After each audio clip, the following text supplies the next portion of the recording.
네, 안녕하세요. 소화기내과 전문의 천영국입니다. 이 시간 제가 준비한 이야기는 췌장암 바로 알기입니다.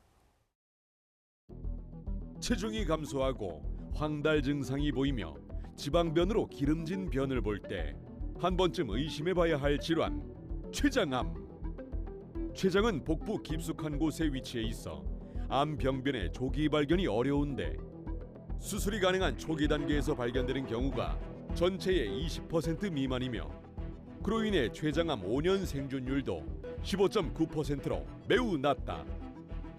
췌장암을 일으키는 위험인자 1위는 흡연.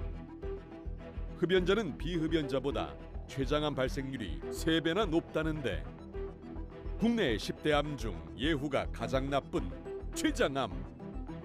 침묵의 암으로 불리는 췌장암에 대해 자세히 알아보자. 췌장암을 말씀드리기 전에 먼저 췌장이 우리 몸에서 어디에 위치하고 있는지 또 어떤 기능을 하고 있는지 먼저 간단히 살펴보겠습니다. 췌장은 우리 몸에서 위 뒤쪽, 그 다음에 척추뼈 앞쪽에 나란히 옆으로 주행하는데요. 이 가운데서부터 주로 좌측으로 위치하고 있습니다. 그래서 비교적 우리 몸의 복강 내 깊은 곳에 위치하고 있죠.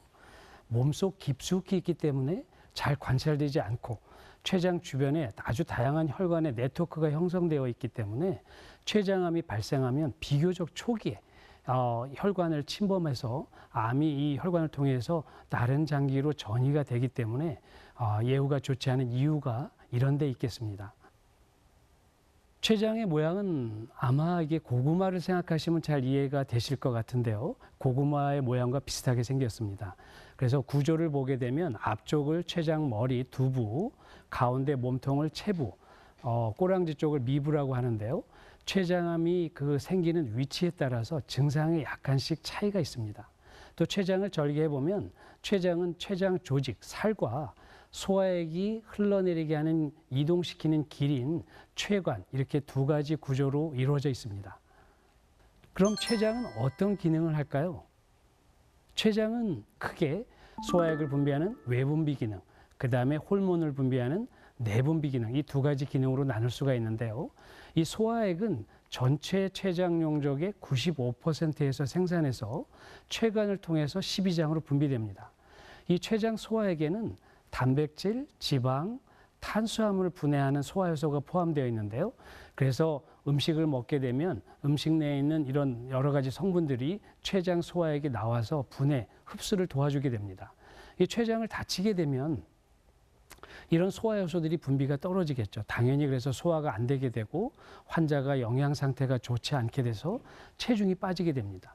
특히 더 중요한 것은 지방 분해 요소인 리파제라는 것이 있는데요. 이 리파제의 양이 적게 나오게 되면 이 지방 성분이 소화가 안 되죠. 이 지방 성분이 소화가 잘 안 되게 되면 이 가스가 많이 차고 배가 더부룩해집니다. 그리고 변을 봤을 때 냄새가 심해지고 변에 지방이 끼게 되죠. 그래서 여러분들이 어느 날 변을 봤는데 변에 너무 냄새가 나고 지방이 꼈다. 그러면 혹시나 췌장에 이상이 있지 않을까 한번 생각해 보시는 것이 좋겠습니다. 또 한 가지 중요한 기능은 이 췌장 소화액은요, 알칼리성을 띠는데요. 잘 아시죠? 위에서 위산을 만들어내지 않습니까? 음식을 먹어서 이 위산에서 만들어진 위산과 섞여서 결국은 산화된 음식이 소장으로 내려가게 되는데요.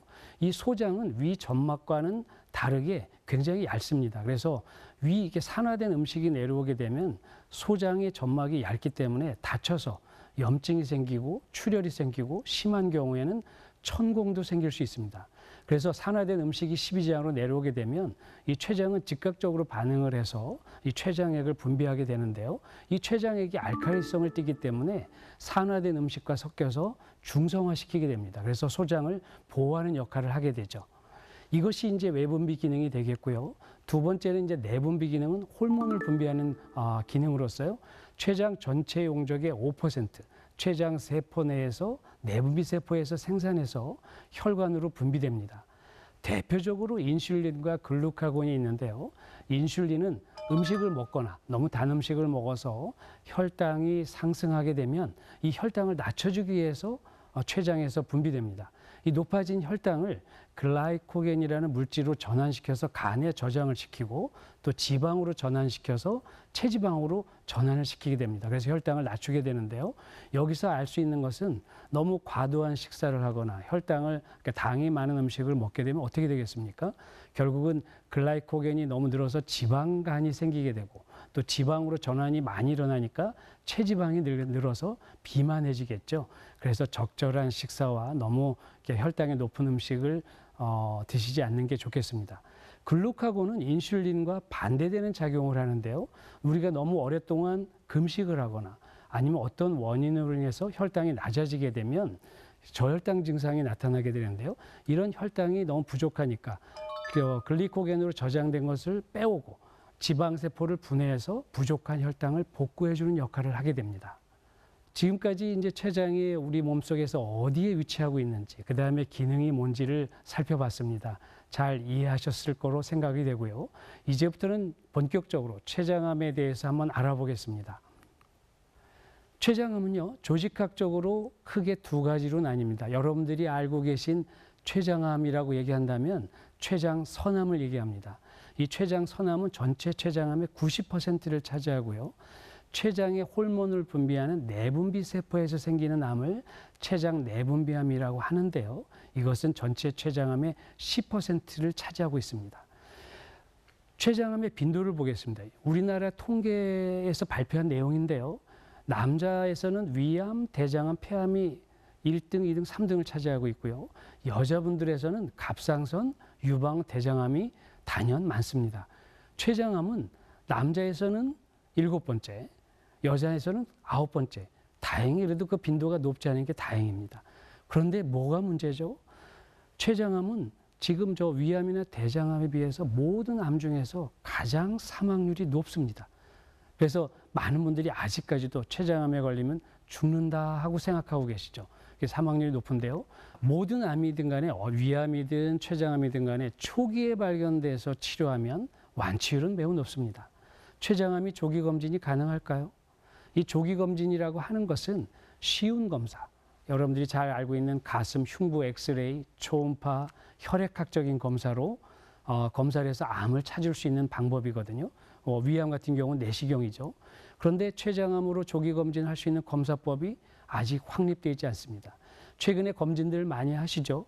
이 검진해 보시게 되면 혈액학적인 검사 중에 종양표지제라는 것이 있습니다. 그 중에서 이제 췌장암 종양표지제라는 것이 있죠.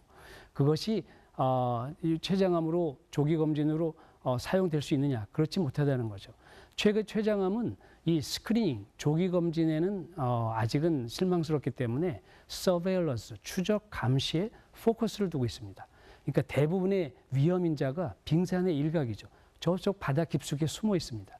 그러니까 췌장암에 잘 걸릴 수 있는 사람들, 어떤 사람이 잘 걸릴 수 있느냐를 찾아서 그 사람들을 집중적으로 감시, 모니터링 하는데 주안점이 되어 있습니다.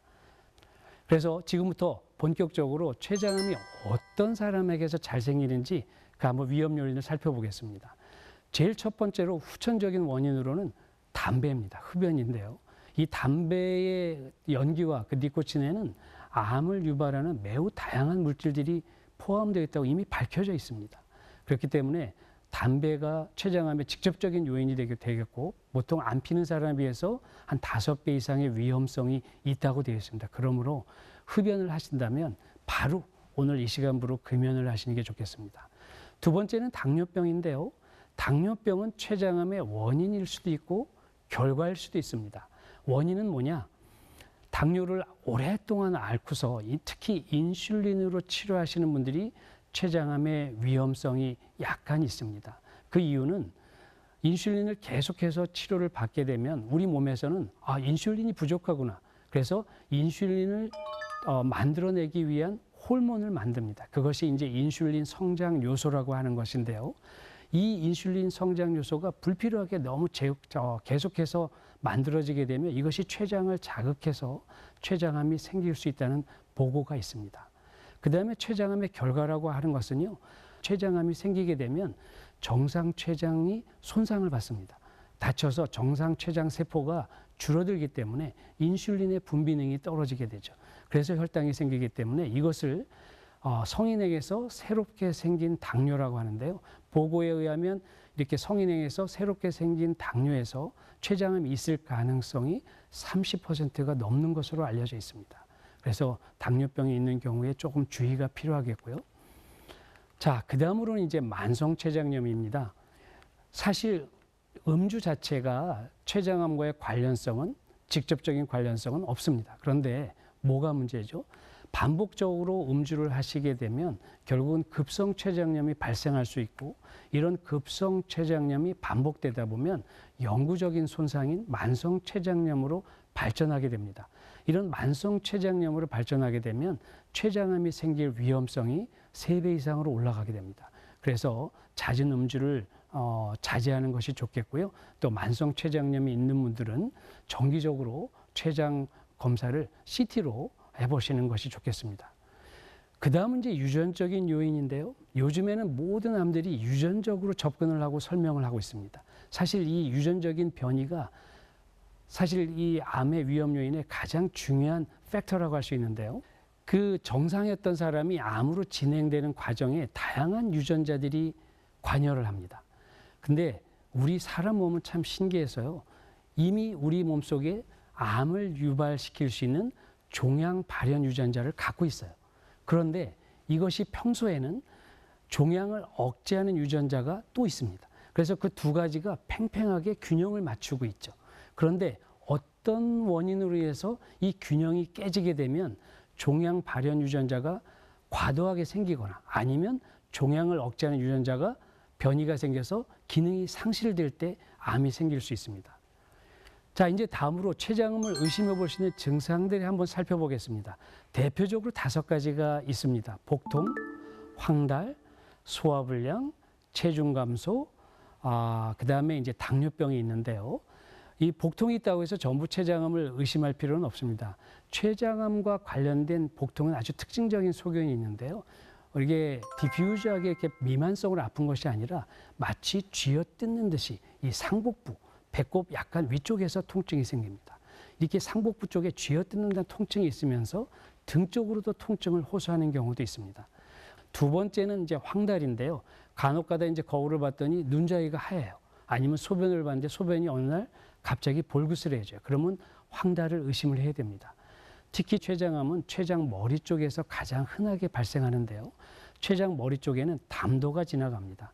그렇게 되면 이 췌장암이 담도를 파고들어서 담도가 막히니까 결국 담즙이 십이장으로 못 내려와서 황달이 발생하게 되죠.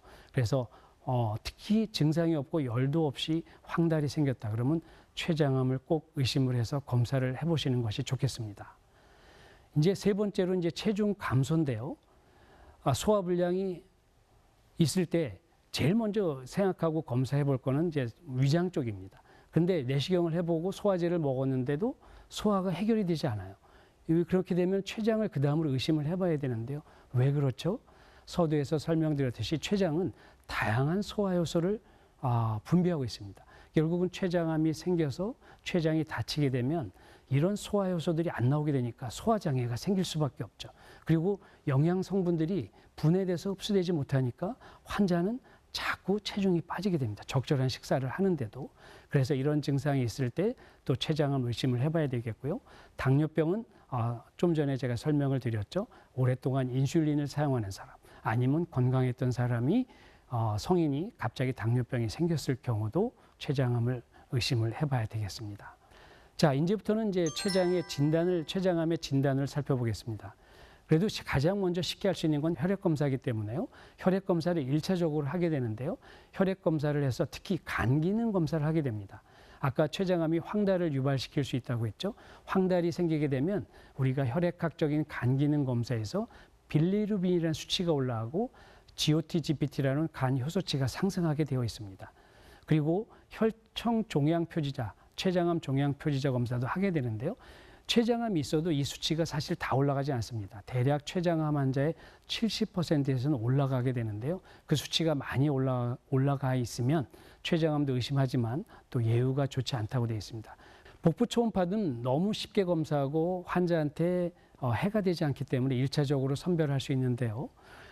좌측의 사진은 정상 췌장의 초음파 소견이 되겠습니다. 그래서 회색의 가운데 이렇게 마치 이렇게 땅콩 모양으로 보이는 것이 정상 췌장 조직이 되겠고요. 우측은 정상 췌장 사이로 까맣게 화살표로 보이는 것이 췌장암을 나타내는 소견인데요. 그래서 췌장의 몸통, 그 다음에 체부 일부는 이게 초음파로도 어느 정도 진단이 가능하지만 아주 맨 앞에 있거나 꼬랑지 쪽에는 한계가 있다고 말씀을 드렸습니다. 그래서 췌장암을 진단에 있어서 가장 초기에 중요한 검사는 CT가 되겠고요. CT는 췌장암이 있느냐 없느냐를 찾는 데 주력을 하는 검사가 되겠습니다. 그 다음에 이 췌장암을 찾게 되면 췌장암이 다른 곳에 번졌는지 아니면 혈관이나 신경 같은 것을 침범을 했는지 그 다음에 주변 임파선이 번졌는지를 좀 더 자세하게 알기 위해서 소위 병기가 1기냐 2기냐 3기냐 병기를 판단하는 데서 MRI를 추가적으로 검사를 하고 있습니다. 다음에 이제 내시경 검사 중에서 담도 내시경이라는 것이 있는데요. 이것은 이제 요즘에는 이제 진단으로 활용하지는 않고요. 췌장암이 담도를 막아서 황달이 생긴 경우에 그 치료 목적으로 사용하는 경우가 많습니다. 그다음에 하지만 이제 진단 목적으로는 그 막힌 부분에 조직 검사를 해서 병리학적으로 확진하는데 또 유용한 검사법이 될 수 있습니다. 저 사진을 보시게 되면 좌측 사진은 정상 담도 내시경으로 본 담도 조영술 소견인데요. 어디 맥힌 데 없이 아주 일자로 잘 내려오죠. 그런데 우측 사진을 보시게 되면 췌장 앞쪽에 있는 췌장암이 담도를 침범해서 췌장의 아래쪽이 막힌 소견을 보여주고 있습니다. 그래서 저런 소견이 보면 저것이 췌장암이 담도를 막고 있구나 하는 것을 의심할 수 있겠죠. 요즘에 이제 각광받고 있는 검사가 초음파 내시경이라는 검사가 있습니다. 이것은 어떻게 하냐면 내시경 끝에 초음파가 달렸어요. 초음파가 달려서 직접 뱃속에 들어가서 췌장은 위와 나란히 붙어 있습니다. 그래서 위까지 내시경을 삽입한 다음에 위를 통해서 췌장을 관찰할 수 있는데요. 가장 작은 혹, 가장 민감하게 췌장암을 찾을 수 있는 방법이 되겠습니다. 그 다음에 이제 요즘에 핵의학과에서 방사선 동위원소를 통한 PET-CT라는 것이 있는데요. 이 PET-CT의 역할은 뭐냐? 암을 진단하기보다는 이미 CT, MRI에서 암을 진단하고 다른 곳으로 미세하게 번진 부위가 있는지 전이성 병변을 찾는 데 매우 유용한 검사가 되겠습니다. 그래서 특히 어느 때 많이 활용하느냐? 수술을 하기 위해서 1기, 2기예요. CT, MRI에서는 전이된 것이 없습니다. 그런데 PET-CT를 찍어서 정말로 전이된 다른 부위로 암이 번지지 않았던 것을 확신을 주기 위해서 PET-CT를 하게 되고요. 이 PET-CT에서 나타나지 않는다면 전이되지 않은 것을 알 수가 있기 때문에 외과 수술하는 선생님한테 안전하게 수술해도 된다고 말씀을 드릴 수 있겠죠. 췌장암이 초기에 수술이 가능한 경우에는 요즘엔 조직검사하지 않고 바로 수술로 넘어가는 경우가 많지만 실질적으로 아직까지도 불행하지만 췌장암이 진단 당시에 이미 3기, 4기 수술을 못하는 경우가 많습니다. 그런 경우에는 항암제를 써야 되는데요. 이 항암제를 쓰기 위해서는 조직학적으로 췌장암이 증명이 돼야만 항암제를 쓸 수 있습니다.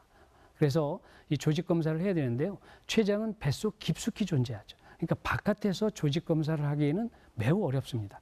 그리고 바깥에서 만약에 조직검사를 하게 되면 이 주변 장기에 손상을 주기 때문에 바깥에서는 조직검사를 못하고 이 초음파 내시경을 이용해서 조직검사를 하게 되는데요. 췌장은 바로 위 뒤에 나란히 붙어 있기 때문에 위로 들어가서 초음파 내시경으로 혹을 찾고 나서 그 찾은 다음에 가느다란 바늘을 찔러서 조직을 일부 얻는 방법이 되겠습니다. 이것은 출혈의 위험성도 없고 다른 부위로 암이 전이될 위험성도 거의 없습니다. 자, 이제부터는 췌장암의 치료에 대해서 말씀을 드리고자 합니다. 췌장암의 치료는 그 각 병기에 따라서 각각 차이가 납니다. 그러니까 췌장암의 가장 좋은 치료가 뭐냐 하고 저에게 물으신다면 수술입니다. 근데 수술을 할 수 있다라고 말하는 것은 뭐냐? 병이 초기라는 것을 말씀드리죠. 그런데 앞 서두에서 말씀드렸듯이 초기에 발견되는 경우는 10%가 넘지 않는다고 했습니다. 어쨌거나 그래서 췌장암이 진단을 받고 수술을 하셔야 된다고 듣는다면 그나마 불행 중 다행이고요. 무조건 수술을 하시는 게 좋습니다. 또 한 가지 중요한 것은요. 수술로 끝내게 되면 췌장암은 다른 암에 비해서 재발률이 매우 높습니다. 그래서 깨끗하게 수술을 됐어도 일정 기간 수술 후 보조 항암요법을 해서 재발률을 낮춰서 생존율을 높이는 것이 좋습니다. 그리고 수술을 했을 때 이 사람이 재발을 잘 하지 않고 좋은 치료 결과를 얻겠다 하는 그런 인자가 있는데요. 일단 종양이 작을수록 좋고요. 그 다음에 그 종양의 분화도인데요. 그 분화도가 좋을수록 좋습니다. 더 중요한 것은 주변에 수술을 했을 당시에 그 림프절이라는 것이 없어야 됩니다. 림프절이 깨끗하게 절제가 됐어도 수술했을 당시에 림프절에 암이 전이된 소견이 있다면 재발할 가능성이 매우 높습니다. 자, 그럼 수술은 어떻게 하느냐? 1기와 2기, 비교적 초기에 수술하는데요. 췌장암의 수술 방법은 크게 췌장 두부암, 그 다음에 췌장 체부 미부암이 약간의 차이가 있습니다. 췌장 두부암은 췌장의 앞쪽에 있기 때문에요. 이 췌장의 앞쪽은 십이지장과 한 덩어리입니다. 서로 붙어 있습니다. 그래서 십이지장과 췌장을 분리할 수가 없기 때문에 십이지장과 췌장을 동시에 절제하는 췌장 십이지장 절제술을 하게 되고요. 췌장 체부나 미부는 그 주변에 장기가 없습니다. 그래서 요즘에는 이제 복강경으로 개복 수술하지 않고 복강경으로 수술을 거의 하고 있는데요. 췌장 체부나 미부는 생선 꼬랑지를 자르듯이 췌장의 꼬리 부분만 잘라내게 됩니다. 그런데 비장까지 항상 같이 절제하게 되는데요. 그 이유는 췌장을 절제하게 되면 비장을 먹여 살리는 비장 동맥이 절제되기 때문에 췌장 미부와 비장을 같이 절제를 하고 있습니다. 자, 중요한 것은 요즘에 아주 우리 의료계에서도 핫한 것이 국소 진행성 질환인데요. 3기입니다. 다른 장기에 전이는 되지 않았지만 췌장 주변으로 병이 파급된 것을 말하는데요.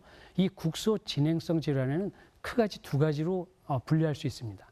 국소 진행은 됐지만 절제가 가능한 경우가 있고 절제가 불가능한 경우가 있습니다. 이것은 무슨 얘기냐면 췌장암이 중간에 혈관을 침범했어요. 그러니까 소장을 먹여 살리거나 간을 먹여 살리는 이런 중요한 동맥을 침범하게 되면 다른 데 전이가 없어도 수술을 할 수가 없습니다. 왜 그렇죠? 이 혈관을 잘라버리게 되면 간이 죽거나 아니면 소장을 먹여 살리는 혈관을 잘라버리게 되면 소장 전체가 죽어버리기 때문에 이 혈관을 침범한 경우를 우리가 국소 진행성 질환이라고 하는데요. 이런 경우에 항암을 선제적으로 해서 이 혹을 줄이게 되면 이 혹이 혈관과 멀어지게 돼서 혈관이 빠지게 됩니다. 그러면 수술을 할 수 있어요. 이걸 우리가 소위 다운 스테이징이라고 하는데요. 3기를 2기로 만드는 거죠. 그런데 이 국소 진행성 경우에 혈관의 침범 정도가 중요합니다. 혈관을 부분적으로 침범했으면 항암제를 해서 혹을 줄여서 수술로 할 수 있지만 이 암이 혈관을 완전히 침범하게 되면요.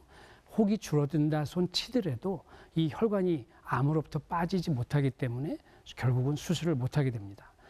자, 췌장암에서 항암제는 많이 변화가 됐습니다. 약들도 많아졌고 효과도 좋아졌기 때문에 췌장암에서도 적극적으로 치료를 하는 것을 권유를 하고 있습니다. 그래서 진단 당시에 대부분의 췌장암이 4기인 경우가 많다고 그랬는데요. 지금 현재 진행성 췌장암에서는 4가지 약제를 조합하고 있는 이 폴피리녹스라는 약과 젬시타빈, 나파클리탁셀을 1차약으로 지금 많이 쓰고 있습니다. 그 효과가 굉장히 좋은 효과를 보여주고 있고요. 환자들이 과거에 비해서 생존율도 높아지고 있습니다. 자, 하나 예를 보겠습니다. 이 사람은 췌장 미부암이 간에까지 전이됐던 4기 환자입니다. 췌장 미부 쪽에 시커멓게 큰 혹이 관찰되는데요. 크기가 6.5cm고 간 쪽에도 조그맣게 암이 번져 있습니다. 그래서 폴피리녹스 약을 항암을 6차하고 나서 추적 검사를 했는데요. 췌장 꼬랑지에 있던 시커먼 혹이 6.5cm 되는 혹이 2.8cm로 줄었고요. 간에 전이된 것도 없어졌습니다. 과거의 교과서에는 췌장암 4기가 그러니까 환자의 생존율이 한 6개월을 살 수 있는 확률이 10%에서 15% 미만으로 되어 있습니다. 근데 이 사람은 지금 항암제를 받고 2년 넘게 살고 계시죠. 그래서 과거와는 다르게 췌장암이 1기든 4기든 적극적으로 치료하는 시대로 바뀌었다라고 말씀을 드리겠습니다.